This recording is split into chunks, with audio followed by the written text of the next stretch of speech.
Hello, welcome to my YouTube channel.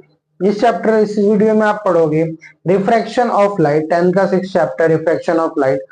क्या होता है लाइट वो डिस्कवरी है जो हमारे साइंटिस्ट ने नेचर को अपोज कर दिया। नेचर ने बोला अंधेरा, रात में सब जगह अंधेरा था, लेकिन ह्यूमन के जो साइंटिस्ट थे उन्होंने बोला नहीं, हम खोज करेंगे और लाइट की खोज की। लाइट की खोज करने के बाद आज हमारी सब चीजें, हमारी जो लाइफस्टाइल है एकदम कंफर्टेबल बन गई है बिकॉज ऑफ लाइट। हम अंधेरे में जब हमारा नेचर बंद कर देता है तो हम लाइट जला के रोशनी फैला देते हैं, तो लाइट वो चीज होती है। तो इस चैप्टर में जो आप पढ़ोगे वो 6th चैप्टर है रिफ्रैक्शन ऑफ लाइट।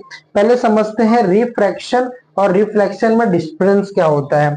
मान लो ये एक मीडियम है, एक पार्शियल मीडियम है, यहां से लाइट पड़ी, यहां से लाइट पड़ी और लाइट पड़ने के बाद अगर ये वापस यहां आ जा रही है, इस साइड वापस रिटर्न आ जा रही है, मतलब ये इंसिडेंट लाइट है।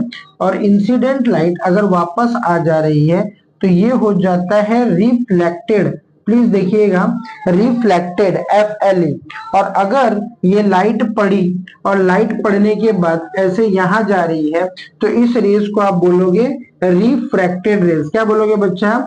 रिफ्रैक्टेड। तो रिफ्रैक्टेड रेस क्या होता है? When incident light transparent the medium and goes toward the away, this is called as refracted light. Okay, after that इसी चैप्टर में आप पढ़ोगे, इसी वीडियो में आप पढ़ते हो कि आपने पढ़ लिया कि रिफ्रैक्शन क्या होता है, एक मीडियम था और मीडियम को पार कर दिया। दूसरा चीज इसके लिए अब हम समझेंगे लॉज ऑफ रिफ्लेक्शन। क्या पढ़ेंगे? Laws of refraction. देखिएगा, laws of refraction. Okay, refraction का लॉ देखो। पहला मैं बोलूंगा रोटी दाल भाजी, ये क्या है सर? कौन सा रिफ्लेक्शन है? बता रहा हूं बच्चा।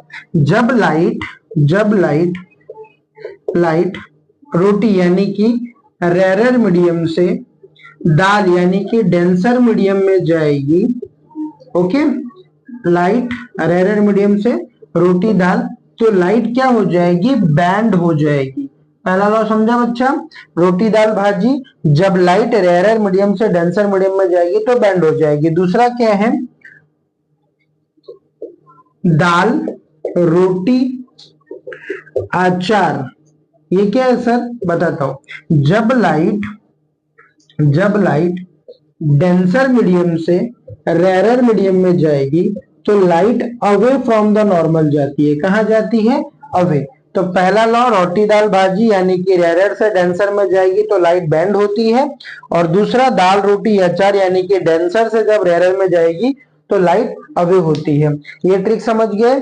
लॉज ऑफ रिफ्लेक्शन यानी कि रोटी दाल भाजी, और सेकंड लॉ दाल रोटी अचार। मान लेते हैं ये एक ग्लास स्लैब है, ये ग्लास का स्लैब है, यहां से लाइट इंसिडेंट हुई है।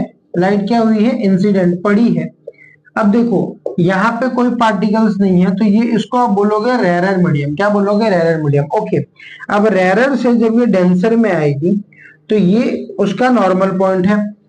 लाइट को ऐसे जानी चाहिए थी बट वो बैंड हो जाएगा। क्या हो जाएगा? बैंड हो जाएगा। जाना था ऐसे बट बैंड हो गया। क्यों? क्योंकि रेयर से डेंसर रोटी दाल भाजी बैंड होती है। ओके ओके, अब देखो, अब ये लाइट यहाँ पे गई, इसके लिए एक नॉर्मल बना लेते हैं, नॉर्मल रेस।